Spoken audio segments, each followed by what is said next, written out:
जिंदा दिलाने कराची, अस्सलाम वालेकुम। आज आपने साबित कर दिया कि कराची के हौसले बुलंद हैं। आज आपने साबित कर दिया, जब कराची जागता है, जब कराची अंगड़ाई लेता है तो पूरा पाकिस्तान उठ जाता है। यह है कराची।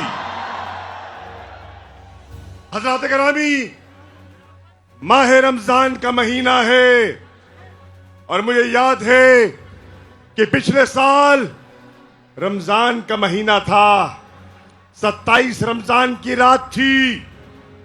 अल अक्सा की मस्जिद पर इस्राइल की फौज ने चढ़ाई की, निहत्थे मुसलमानों पर स्टन ग्रेनेड फेंके, लाठी चार्ज किया, रबर बुलेट्स फायर की, हलाकतें हुई, शहादतें हुई, जख्मी हुए।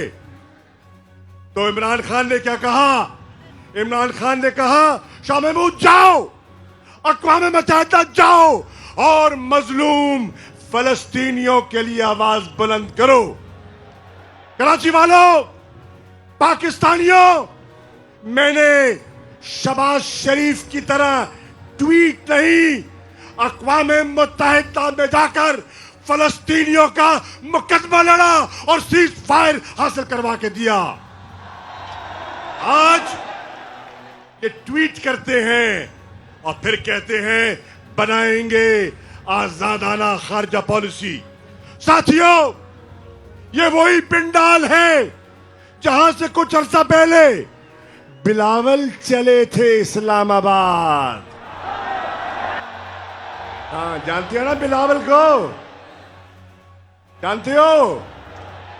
बिलावल चले थे इस्लामाबाद महंगाई के खिलाफ कि इमरान खान की हुकूमत महंगाई कंट्रोल करने में नाकाम हो गई। आज अभी हल्फ नहीं उठाया, अभी काबीना की तश्कील न हो पाई, जुमा 8 दिन हो गए। 10 रुपए फी किलो चीनी बढ़ी के नहीं बढ़ी?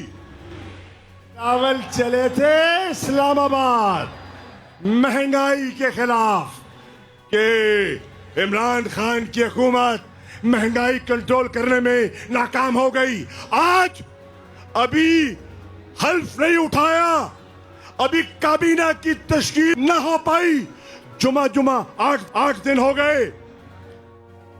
10 रुपए फी किलो चीनी बढ़ी के नहीं बढ़ी?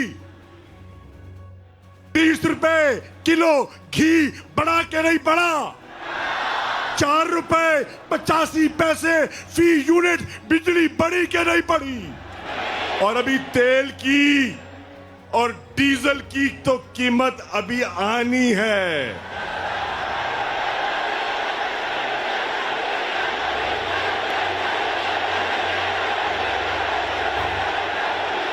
इमरान ने तो डीजल को कैद कर दिया था, इमरान ने तो डीजल को फ्रीज कर दिया था, इन्होंने फिर उसको अनफ्रीज करने का फैसला किया है।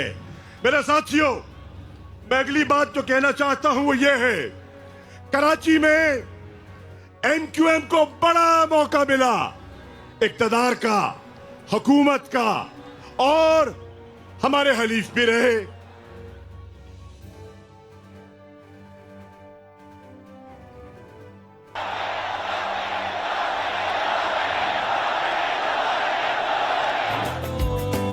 मैं एमक्यूएम के वोटर से मुखातिब हूं जिन्होंने पतंग पर मोहर लगाई। क्या इन 14 सालों में पीपल्स पार्टी की हुक्मरानी में क्या इन्होंने, पीपल्स पार्टी ने कराची के साथ इंसाफ किया? बताओ, इंसाफ किया? जो नाले अटे थे साफ किए, पीने का पानी दिया, पब्लिक ट्रांसपोर्ट दी, अमन अमान दिया, रिश्वत से नजात मिली, करप्शन से छुटकारा मिला। तो फिर 3.5 साल आप सिंध की असेंबली में पीपल्स पार्टी को कोसते रहे, कहते रहे कि ये कराची के हकूक पर डाका डाल रहे हैं, कराची के अख्तियारात सलब कर रहे हैं।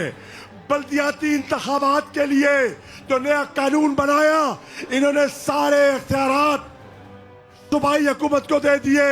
सरापा एहतजाज थे आपका साथ किसने दिया? पीटीआई ने दिया, कराची की आवाम ने दिया। और आपने क्या किया?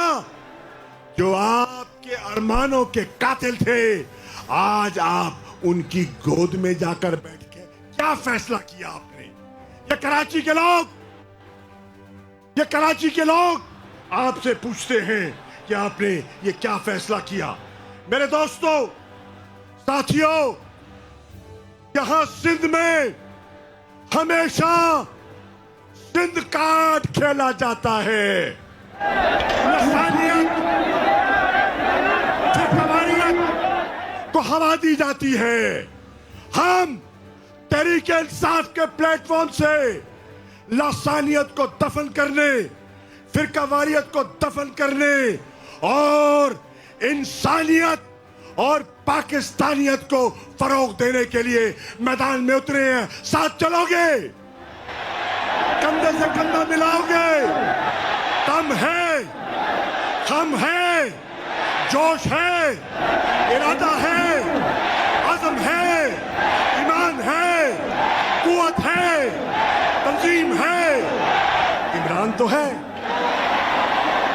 तो साथियों, आज फैसला कर लो कि अब सिंध कार्ड नहीं चलेगा, अब एक कार्ड चलेगा और वो है पाकिस्तान कार्ड।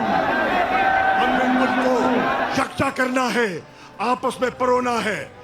अल्लाह के बाद सबसे बड़ी कचहरी अवाम की कचहरी है। मैं अवाम की कचहरी से पूछने आया हूं।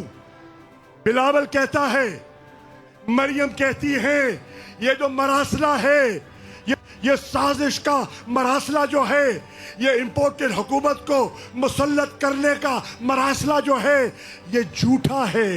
ये दफ्तर खारजा में तैयार किया गया है। आज साबित हो गया कि वो सच्चा है अल्लाह की अदालत में भी। और अगर शक है तो जुडिशल कमीशन बना लो, दूध का दूध पानी का पानी हो जाएगा। लेकिन मैं आज कराची के बादशाह लोगों से सवाल करता हूं कि आपकी नजर में इमरान का मौक़िफ़ और जो इमरान का मरासले के बारे में, इस साजिश के बारे में जो इमरान का मौक़िफ़ है, क्या कराची के लोग उसे तस्लीम करते हैं? उसे सही मानते हैं? वो गलत है या सही है? तो फिर आओ मिलकर साथ दें, इन मुसल्लत करदा हुक्मरानों से नजात पाए। और मैं जाने से पहले 3 नारे और फिर इजाजत। कौन बचाएगा पाकिस्तान? देखिए, मौका दे रहा हूं, सोच के बोलना।